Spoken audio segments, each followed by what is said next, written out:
Yeah, not the best finished team today, and that's why I wasn't sort of including them in my top picks for the top of the podium today. But you know, they've got a few good skiers, and they had both their men did really well in the race on Friday, the 10k classic. So if they can just hold it together, they do have a good team, but not as strong obviously as had they got their usual contingent out. So Heidevang and Osberg, second and third there in the red suits. They have been used to racing alongside each other for many, many years. They know each other well. Probably benefit from being able to pace each other around the course here. But good to see that the home nation have Moa Ila up at the front as they start this incredible grind up Mörderbacken. Yeah, Moa Ila is looking good in the front there. She's got she's a very powerful skier. You can see she's got quite a reasonably tall and strong figure, so looking good as they head up this bit. So Italy's Katerina Gans managing to make up the four of the five in that leading pack. Just looking further back to see where Nadine Feindrich, one of the few who has had a fairly tough week, who is racing, one of the few women, and she, I think, is she was handed over to by her brother Cyril Feindrich. Yeah, good family team there. So I think she got handed over about 30 seconds back, so they handed over in 14th, so she's got a little bit of work to do to try and get up to that front group. But I think 5k is a good distance for her as well. She, we know as a sprinter, but she can have good distance results on her day, so 5k could be good, but that's 30 seconds is a lot of time to make up over this distance. Yeah, the Swiss not having the strength and depth as the Swedes and the USAs. Yeah, so just having another look, I think that's Katarina Hennig. That's a really strong team the Germans have got as well. So Hennig making up a lot of time there to bring them back up to the front group. So she'd be going well if she could bridge that gap and get them back in contention.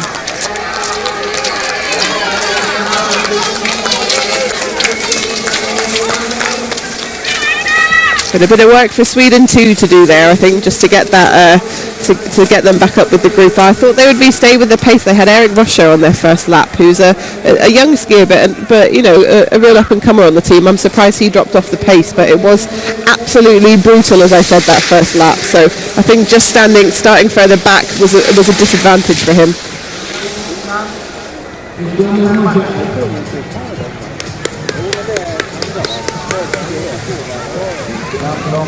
So Sweden and Norway, as expected, starting to creep to the front now. I think still time for a lot of changes, and that's one of the things I love about this 5k distance in, is that it can change loop to loop and you know, team to team. But I think Gans is doing well to stay with them as long as she did. But I think Gans, you know, she's probably not got the quality of the other skiers around her. So she's. Osberg there, you saw she had good skis, the drafting effect increasing the speed of her skis. Stepped out of the track once or twice and then thought better of it. Heidi Weng choosing to allow Sweden to dictate her race. Yeah, and I have to say again, this draft, you know, it's just such an important factor in the course here, because it really looked like the two Norwegian teams in Sweden were opening up a gap on the others, and then as they came back into the stadium after the first half of that course, they all just came together again, so the gap hadn't grown enough that they could keep it. Yeah, we saw Catherine Stewart-Jones skis there. She made up a lot of places, came from way back and ended up coming round that bottom corner in third place. Once again, back up at the front, and now we have a fairly large pack again. That long downhill rest we saw 30 seconds ago is probably the only real rest they get in this race, so they need to make the most of that. And if they have good skis, then, as you see, the pack can close up once again. Yeah, the skis in the draft absolutely made a big difference there. So it has tightened up again, but still with the pace, not all the teams able to hang with it. So it looks like that's Nova McCabe, USA 1, currently losing bragging rights. I think USA 2 is in the pack in front, so just struggled a little bit to stay with the pace there. And the French team as well, who said, we heard at the start, said they'd love a podium today, not able to hang on at the moment. No, Sophie Kreil also struggling for Germany too there. How big a challenge is it going to be for the skaters, given that, you know, you called it earlier, Posey, it was a very fast first loop, given that it was a classic first loop, and skating is considerably quicker again, so once they change over to skating, we are going to see it become even harder for the trailing teams to close the gap. So, the second part of the second leg of this 4 by 5 kilometer relay. I think that's Rosie Brennan we're hearing at the side of the track there, so some of the athletes not racing today, resting up, just still coming out to support their teammates, so that's brilliant to see. Yeah, interesting to see that Rosie Brennan also, as well as Jess Diggins, not racing today. They both have had such an exceptionally good season overall, haven't they? And hats off to them. I think they've got a tough week ahead. One more sprint in the freestyle and one more in the classic style, and then finishing with a 20k classic, which doesn't really favour Jess Diggins, given that Tyrrell Udnesteng currently leads the way in the overall. Yeah, it's going to be right down to the wire for the overall in the women. So Brennan also is doing pretty well. She's 4th in that overall, so also choosing to sit out today, giving some of those other younger Americans a chance to go. So that's Hayley Swerble just coming past, having a pretty good leg there. Not quite able to keep in contact, and it is spreading apart again, but yeah, just about holding her own. Yeah, she's going to hand over to Kevin Bolger in just a few minutes. Again, as we saw earlier, a pack of 5 breaking away once the course starts to become technically and physically demanding.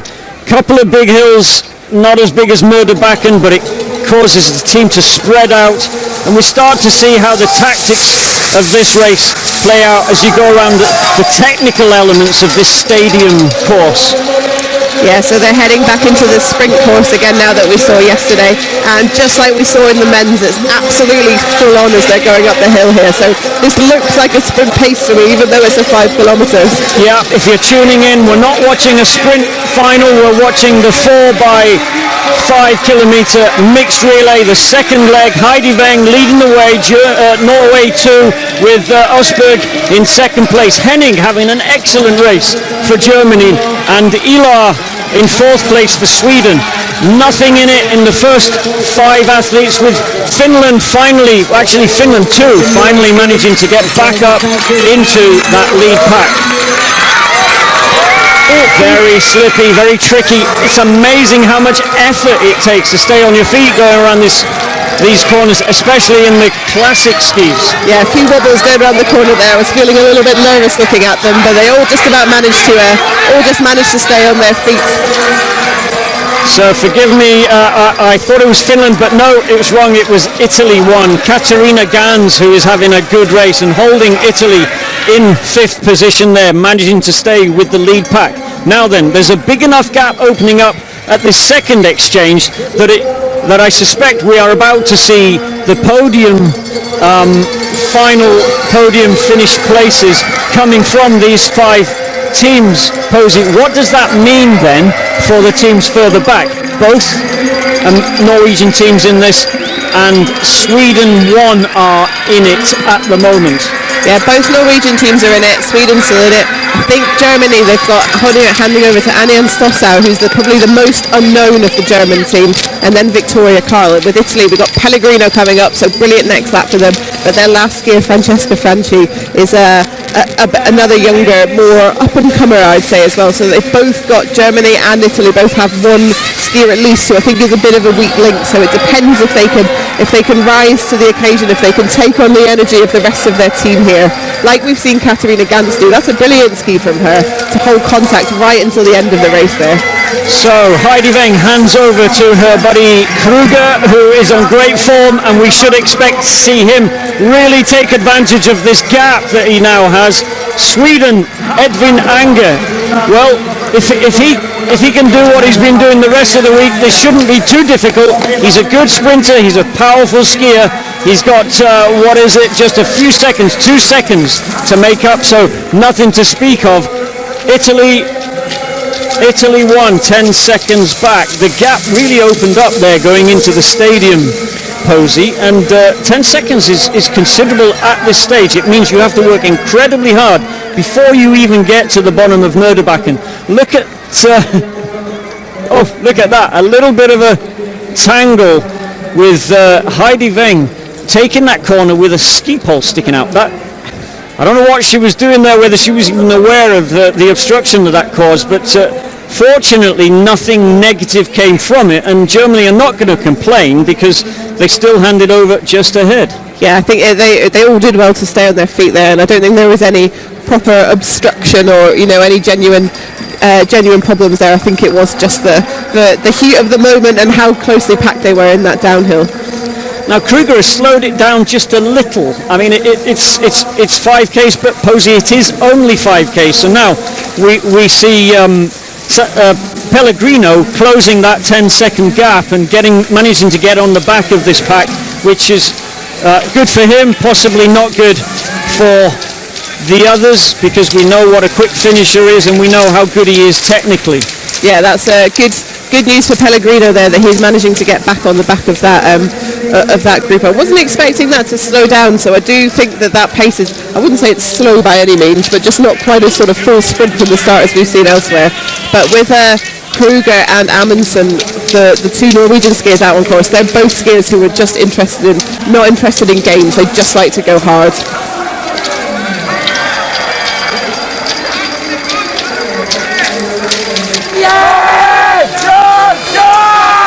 So here we go. They're approaching the bottom of Mörderbacken, the big hill on this course.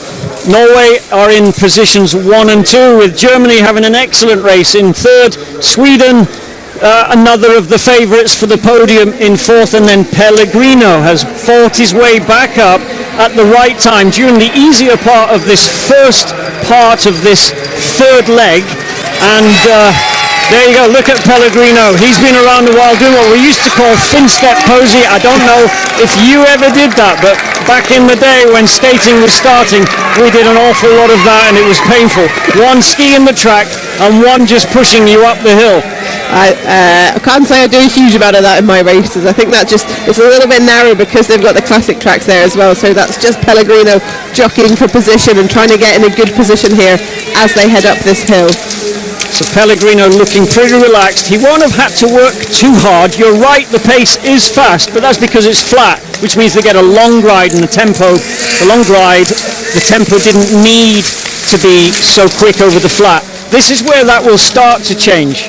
Yeah, I think this is where we'll see if, I think for me, the one that's a question mark here is Anian Sossel. So can he handle the pace as they go up the hills here and as they sort of get into the meat of this 5-kilometre course? So he's doing well so far.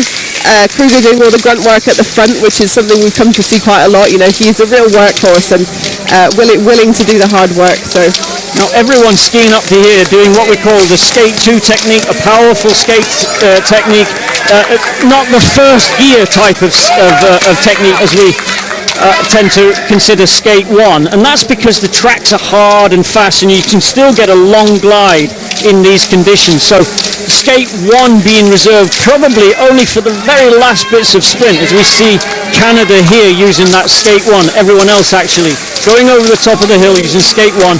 They now have to take advantage of the corner, make sure they get some speed up going down this hill, because it's the only time on this course where they get a really decent rest. Yeah, it's quite a long downhill section here, but it is important to keep the speed up. We saw in the win in the last lap as they came in, and the glide was really important here. So the slipstream was able to bring that pack apart that was starting to break up. So it's a good recovery, but you need to be working enough that you're not, your ski speed is comparable to everyone else there. So unlike the next time they go through the stadium, the positions here going through the stadium don't matter that much. Everyone managing to benefit from the tuck slipstream effect. Yeah, group staying together pretty well. I think that looks like Edvin Anger going to the front there.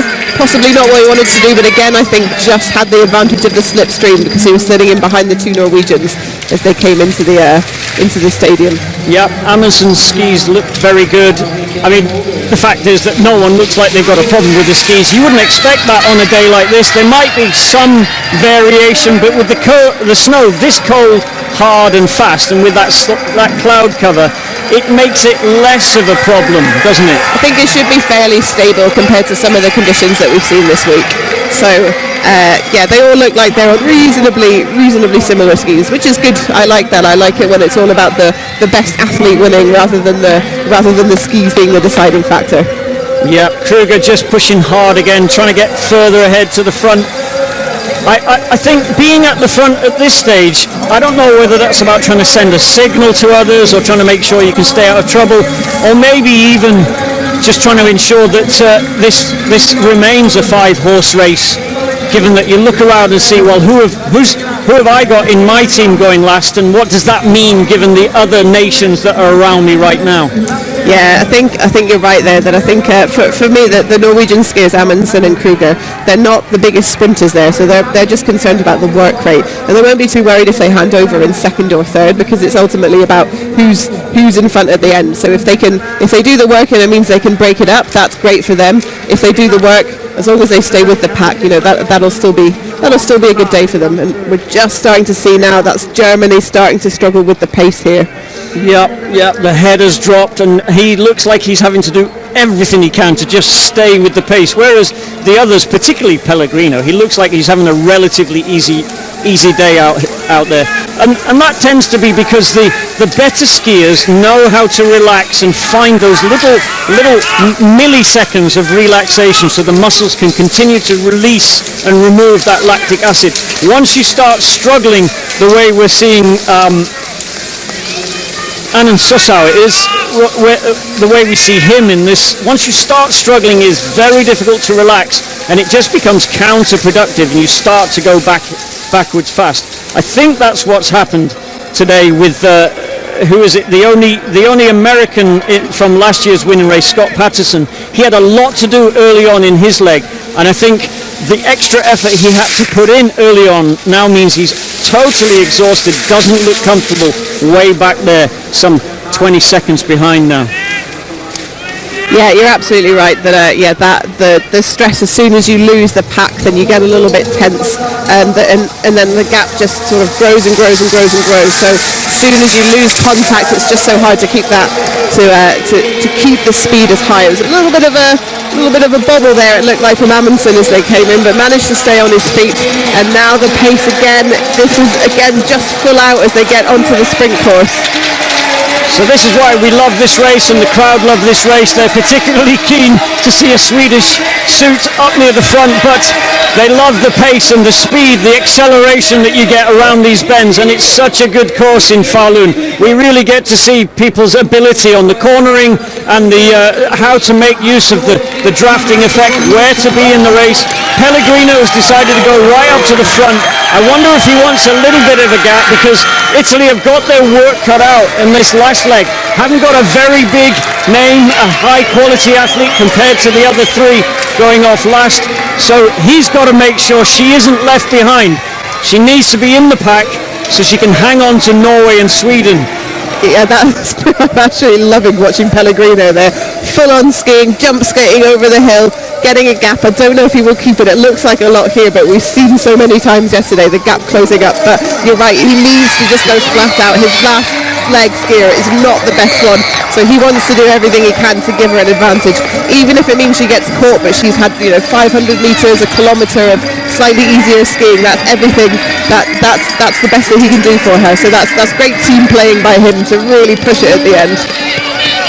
Yeah, indeed. So Haga is going to, I should say not Haga, but Norway, Amundsen is going to hand over to Haga as we come into the stadium now. So he'll hand over second, Norway will go out in second. Kruger will hand it over to Calver, and of course we have Jonas Sundling going last for Sweden. Yeah, this is looking I have to say, this is looking pretty good for Sweden just now. I think having Sundling on the last leg is a great move by them. So she's got that sprint finish. You know, she's the Olympic champion, she's the world champion, but we know that she's got the distance chops as well, so she can stay with them for the 5 kilometers. Well, let's see. I'm sure you're right.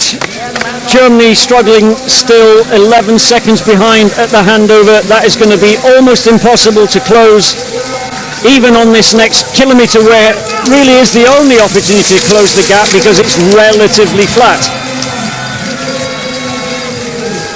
Yeah, big gaps opening up to the group behind, so 36 seconds back to Finland, who I did think would be up there, Canada, USA 2 actually, and Germany 2 as well, I think, having a brilliant race. So that's 36 seconds is going to be an awful lot of time for those teams to make up.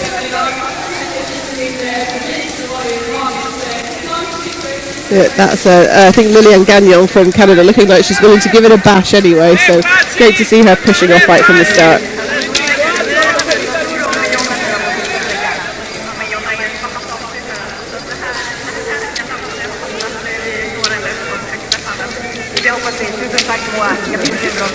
So Francesca Franci probably didn't expect to be leading at this point, but was hoping to be in that lead group. She's got her work cut out because behind her there's 2 red suits and a white and yellow Swedish suit, and they are almost certainly going to take the podium positions today. So Franci has a difficult job to do now. She's not pushing the pace, difficult to tell on the flatter parts of this course, but if she can manage to secure somehow Italy a podium at the end of this, then that would be quite a turn up for the books. Oh, it'd be absolutely brilliant. I'd love to see it. And she had a good, I think she was top 10 in the 10k skate at the World Champs, so on her day she can perform, but it's a big ask with those names around as well. That's intimidating to be leading the Anna Shesi-Kalva, Jonna Sundling, Brynhild Haga. Those are 3 of the best skiers in the world, so to have them on your tail is a fearsome position to be in. Yeah, and Victoria Karl just looking up there. She can see them just slowly moving away, and she's got a tough job to give Germany any chance to get back in the running for a podium finish. We still do have about 4 kilometres to go. We're in the last leg of the mixed relay here in Falun, and it's currently a 4-horse race. 2 Norwegians, 1 Swede, and 1 lonely Italian out front, who is hoping she's going to make a name for herself by managing to get Italy on the podium. Yeah, and I don't know if it's tactics by her part or just no one else being willing to go past, but she's doing the work as well here. I think if I were her, I'd be looking to let someone else go past, so she's not doing all the grunt work at the front, but obviously no one willing to take that on. We'll see what happens as they go up this hill. So the distance is quite deceptive here, just keeping an eye on Victoria Karl as well to see if she's making that time up. She's another good finisher, and she's been their anchor in a lot of the relays and team sprints they've done over the years, so if she can make it up, she's got a good sprint, but I suspect she'll have done too much work to close the gap even if she manages to get there. I agree, because what we're going to see is the conflated fact of Karl will have just about finished doing everything she needs to do to join this group, when chances are either Kalva, Sundling or Haga are going to push away on Murderbacken up here. Which of the 3 in 2nd, 3rd and 4th needs to move ahead early, Posey? Which of the 3 has to get some kind of an advantage in order to be able to, well, to essentially, I guess, to move ahead of Sundling and take the win? Yeah, I think it's got to be one of the Norwegians for me. I think Sundling's the out-and-out sprinter in this one. She's got the confidence and the experience to leave it to the last minute and go for the sprint kick. So for me, one of the Norwegians has to do it. Kalva had that absolutely fantastic finish in the 30 kilometres at the World Championships when she didn't win, but she got the silver medal, and she made a move with about 1.5 kilometres to go, timed it to perfection to break the whole group up. So she might be thinking, does she want to do something similar? But I think her or Haga are going to have to do something early if they have any chance of beating Sweden. Okay, well, let's see. So this is where the rest comes as they round the bend and head back down the hill. The gap certainly isn't going to close, so we now have 5 teams, 4 nations trying to make the podium. Karl may well steal a 4th place, snatching that from Italy having worked hard leading up to the toughest part of the course here. Finland struggling to have any sniff of victory today, unlike their second place here 12 months ago. The gap opening up a little bit with the skis there, Posey, that surprises me. I thought Germany, well, I thought all four would manage to stay together. We haven't seen them for about 30 seconds, so something slightly odd may have happened. I don't think it's a difficult part of the course technically, so it's all down to skis. Yeah, we'll see if it looks like, again, Franchi just about, with the slipstream, just about managing to come back into the group there. So again, the benefit of the slipstream, helping her to keep in touch, because it did look like she was, very nearly falling off, but that's good for her. Carl also managing to get on there, so she's just that devastating tiny amount behind Carl. She's just got about a second or two to make up. But yeah, Franchi now going to the back. She had been in the front of the group the whole of that first lap, but now going to the back, and I think it's going to be a big ask for her to stay with them. But again, we've seen it so many times in relays, it can bring out the best in people. So it's a big order, it's a tall order for her, but not over yet, certainly. And great work by Carl to actually finally get back on that group. Yeah, well done. She's back in there. So it looks to me, Posey, as if this is now playing into the hands of Johanna Sundling. 2.5 kilometres to go, so she might well be thinking, okay, I now have a sprint final, and I'm in third place with two relatively, I'm going to say mediocre, I can't think of a better word. That's not fair, but let's just use that. Relatively mediocre sprinters ahead of me. So if this was a sprint final, she is almost guaranteed to take gold and take it relatively easy. It's not far off a sprint final, and she hasn't done much work up to now. So Norway know they have to do something different. Heidi Weng, she really, really wants that gold medal in a mixed relay to add to the other two that she got to make up a set, but at the moment it looks like Calver's got her work cut out to gain enough distance between now and well, in about two minutes time. Yeah, I think you're right, it's a big ask, and mediocre might be harsh, but I think compared to the quality of Sundling, then yeah, she's a class apart from those two when it comes to sprinting. Franchi back at the front, interestingly, don't know if that's her own choice or she was kind of forced through there, but certainly bold to take it on if that is her choice. Yeah, no really tough hills between now and the finish. A couple of sharp ones, but not the sustained climb of the first half of this 5 kilometres, certainly. So we've got this last section that they're on here. There's a little bit of a hill, and then we'll see them fairly shortly joining back onto the sprint course, and then I think Sundling will be back on home ground, comfortable, feeling good. That's where she took second yesterday. Skistad's not there, good for her, so she's got to be feeling good.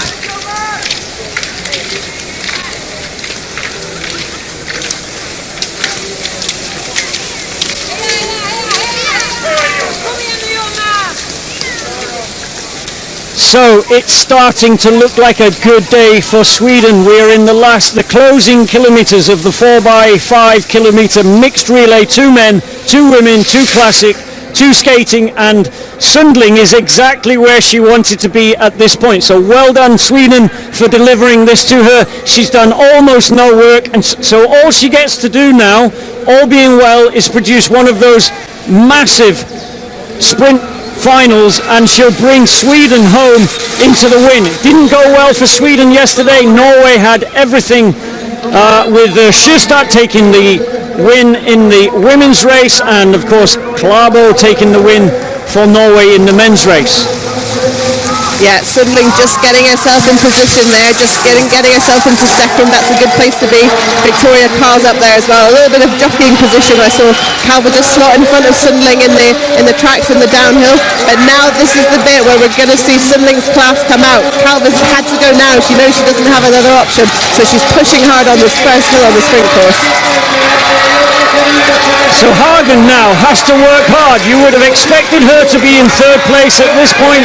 She's going to want to take a medal at some point, but Germany, it is Germany, have managed to grind their way back up into third place, and now that opens the possibility of taking a podium. Yeah, Calver's still in the front here, but Sundling's right on her tail. Sundling's choosing to go now, which is brave. We've seen how important that slipstream is. This is the same move that she pulled yesterday, where she tried to break apart. Yesterday, she said was able to go past her on the finishing straight, but I think Sundling's got to be feeling good that she's got the strength of the sprint here. Yeah, look at that power. Away she goes. Calver just looks over her shoulder there now, considering can she hang on to silver medal, because Sweden have run away with this. Nothing is going to change at the front, failing a silly fall going into these final bends. So it is going to be Sweden 1, Norway 2. At the moment we've got a race for bronze, and that is Norway versus Germany, with Haga choosing to relax at this point, saving something for that sprint finish.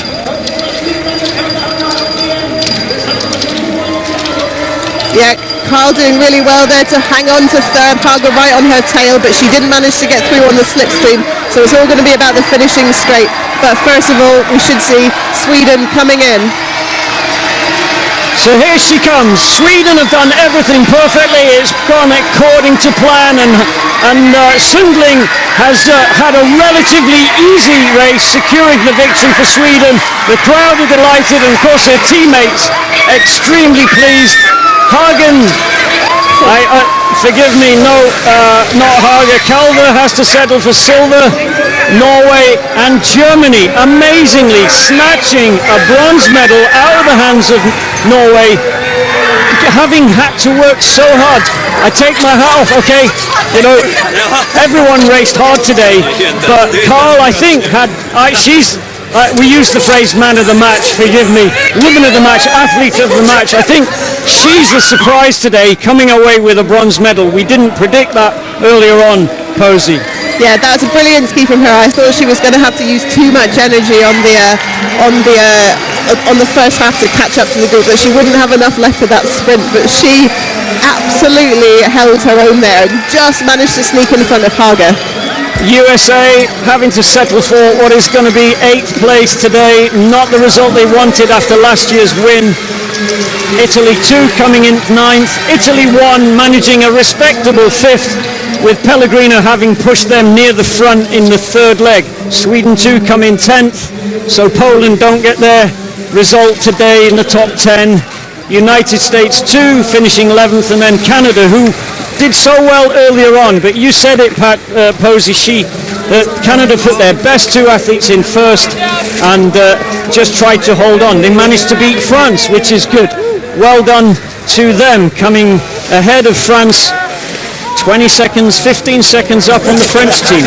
That's not bad for a substandard Canadian team. Forgive me,